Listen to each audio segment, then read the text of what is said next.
Hey guys, we've got none other than the person that came up with the term BRICS out there saying out of one side of his mouth, BRICS will never work. They're challenging the dollar. Are they crazy? And then out of the other side of his mouth saying, hey, look, if they really want to challenge the dollar, this is how to get it done.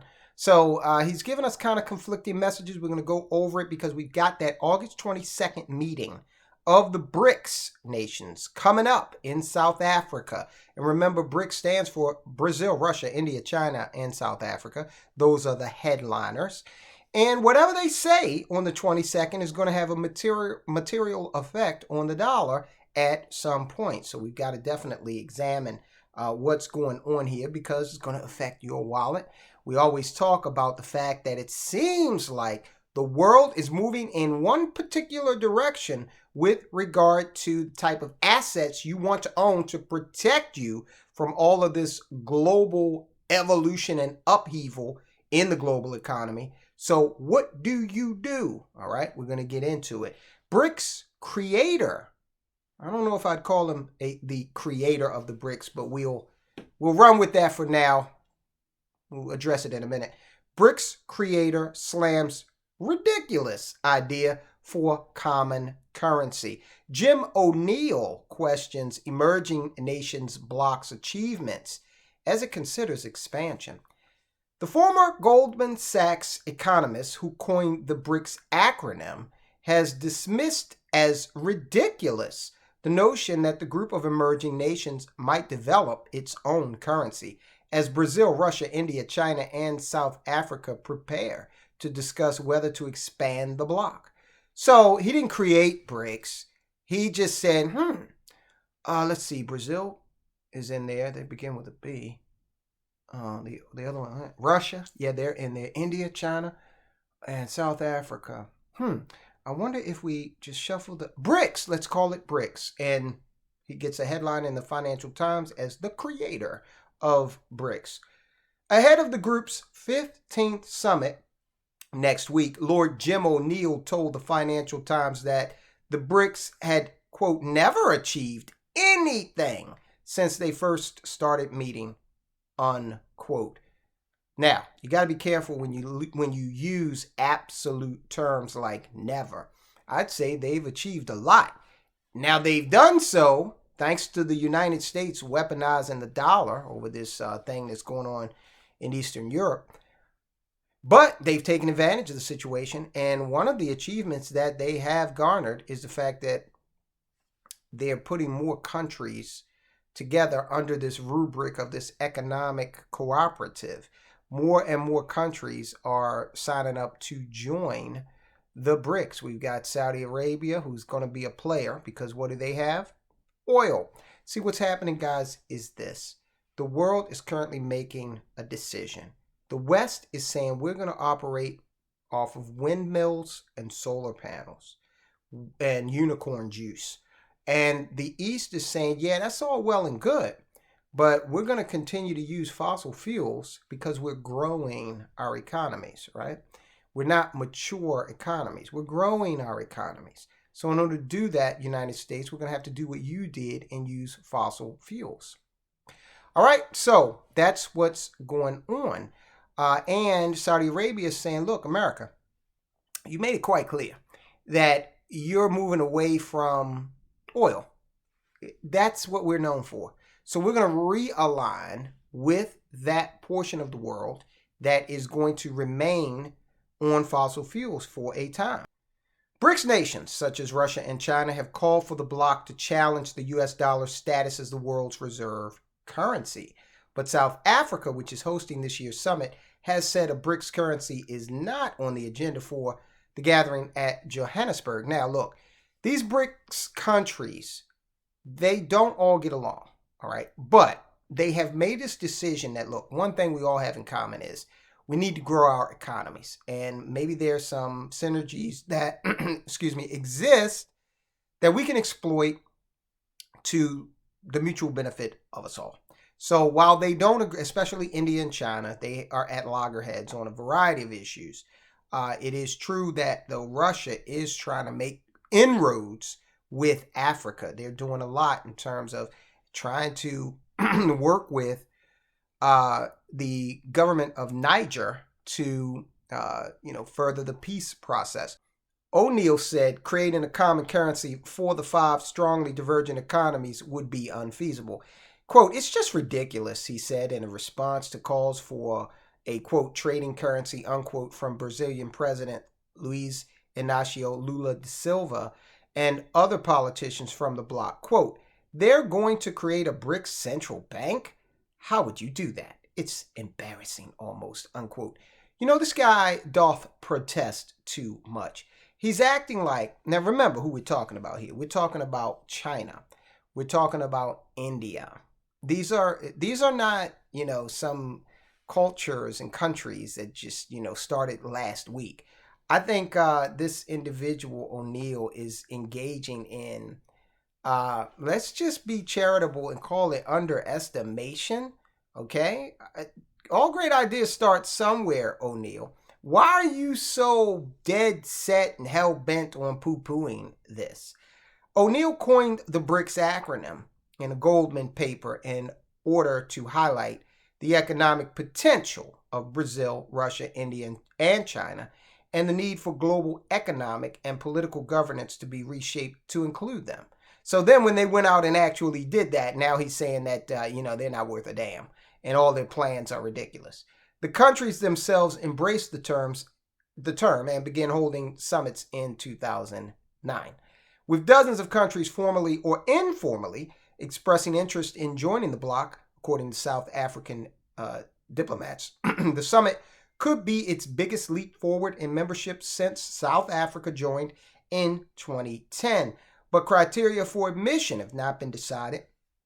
That's a simple task. They could definitely put that together in short order. I think now what they're more so concentrating on is just bolstering the overall GDP by including more and more countries. The issue of expansion has emerged as another fault line among the quintet. The Financial Times reported earlier this year that Saudi Arabia was in talks to join the new development bank, the lender set up by the BRICS members. And remember, we did a video on that. This new development bank challenges the World Bank and the International Monetary Fund. So see, the East is setting up competing systems to the economic hegemony that was established, and it's been the status quo by the West. Everybody had to deal with that, okay? And now they're setting up alternatives. Subsequently, Egypt, Bangladesh, and the United Arab Emirates have also expressed interest in admission. Quite what they attempt to achieve beyond powerful symbolism, I don't know, said O'Neill, who is now a senior advisor at UK think tank Chatham House. What I would ask Sir O'Neill is NATO, okay? You guys are running around trying to make up excuses for the continued existence of NATO, including starting wars and perpetuating them and keeping them going. So don't act like, putting together a multinational cooperative, this time not focused on war, but focused on economic benefit. Don't act like that's unthinkable. He said the dollar's dominance over the global financial system was not beneficial for emerging countries. Quote, the dollar's role is not ideal for the way the world has evolved. You've got all these economies who live on this cyclical, never-ending twist of whatever the U.S. Federal Reserve decides to do in the interest of the U.S. While the bloc, which has a collective population of more than 3 billion, is keen to increase the use of local currencies in trading activity between member states, Leslie Masdorp, chief financial officer of the New Development Bank, told Bloomberg TV last month that BRICS was not in a position to create a common currency. Okay, not yet. Fine. That is something they expressed. But look, when they say they're not in a position to do it, this is not something that is going to happen overnight. This is something that they need to work up to. Meanwhile, these countries have been buying things other than U.S. treasuries, including a hell of a whole lot of gold. Reflecting on previous predictions that the yen, euro, and renminbi would eventually surpass the dollar, O'Neill said none of these things will ever happen until those countries want to have their currencies used by people in other parts of the world. All right, so the part where he doesn't offer any concrete proof of what he's saying as to why these things cannot happen. That's important. He's not offering concrete data or substantive statistical facts, statistically based facts about why this can't happen. He's just basically a Debbie Downer on it. And in light of that, I would offer this advice: don't underestimate the BRICS. So I mentioned earlier that South Africa, well, not South Africa, but China and India, two headliners. They've got the bulk of the population in this BRICS group. But they are having all types of territorial disputes. These, some of these conflicts run back many generations with these two. They've got to get that under control. They have got to be able to, see what they have in common more so than what they have, that separates them if this BRICS thing is going to succeed. Now, the advice that O'Neill is offering, and this is where he starts speaking out the other side of his mouth, is it's a good job for the West that China and India never agree on anything, because if they did, the dominance of the world would be, the dominance of the dollar, rather, would be a lot more vulnerable. I often say to Chinese policymakers, forget your endless historical battles and try to invite India to share the leadership on some big issues, because then the world might take you a bit more seriously. So once they get these little problems solved and can, again, hell, take a page out of America's book. America and Britain are fast friends, even after that little incident back in 1776. Okay, they work things out to their mutual benefit, subsequent to that. I want to also mention to you guys that meeting on August 22nd, will not be attended by BRICS headline member Vladimir Putin. South Africa has had to rearrange the summit after Russia's President Vladimir Putin opted to skip the event because of his indictment by the International Criminal Court. As an ICC member, South Africa would have been legally obligated to arrest Putin on arrival in the country. He will take part remotely while his foreign minister, Sergei Lavrov, will attend. So Putin didn't want to put them in an untenable position and have them, not follow through with their obligations under the International Criminal Court. So he's going to stay away from this particular meeting. I don't think China is a party to that, and they wouldn't arrest Vladimir Putin even if they were.